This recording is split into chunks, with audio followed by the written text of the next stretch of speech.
A red light, a split second, and a life lost. Well, midday in Indiana. Traffic moves normally, nothing unusual, and then impact. A semi truck barrels through an intersection. A white pickup is hit from the side, metal twisted, glass shattered, and 64-year-old man, he never makes it home. Well, this is the story that is now making national headlines. Welcome to TimesXP, and sadly, a 25-year-old Indian national identified as Sukhdeep Singh. He has been arrested after a deadly crash in Hendricks County, just west to Indianapolis. Here, authorities say that he ran a red light. His semi-truck slammed into a pickup. The pickup driver, 64-year-old Terry, he died at the scene. Sadly, one family shattered in one afternoon. In fact, witnesses, they described the chaos here. It was around noon, bright daylight. A witness told local station that the truck went straight through the intersection. There was no stopping, no slowing.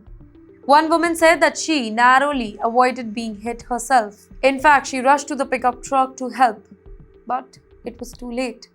And then another layer to the story here, ladies and gentlemen. The US authorities say that Singh was not just involved in fatal crash, he was allegedly in the country illegally.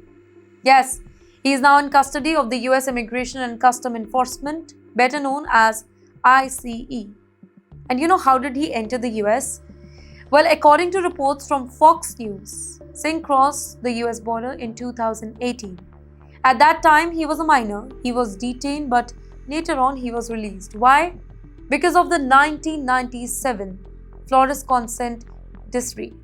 Basically, a policy that requires migrant children who cross illegally to be released to a parent or relative instead of being held in long-term detention. Years later, in May 2025, he reportedly received a commercial driver's license. Now, that license allowed him to drive a heavy semi-truck on American highway. Well, the Department of Homeland Security responded. They issued a very strong statement. It said that such tragedies are preventable, and it warned that allowing individuals who are in the country illegally to operate large commercial trucks creates serious safety risks. In the meantime, they also pointed out that this particular crash came less than 2 weeks after another deadly semi-truck accident in Indiana involving a migrant driver.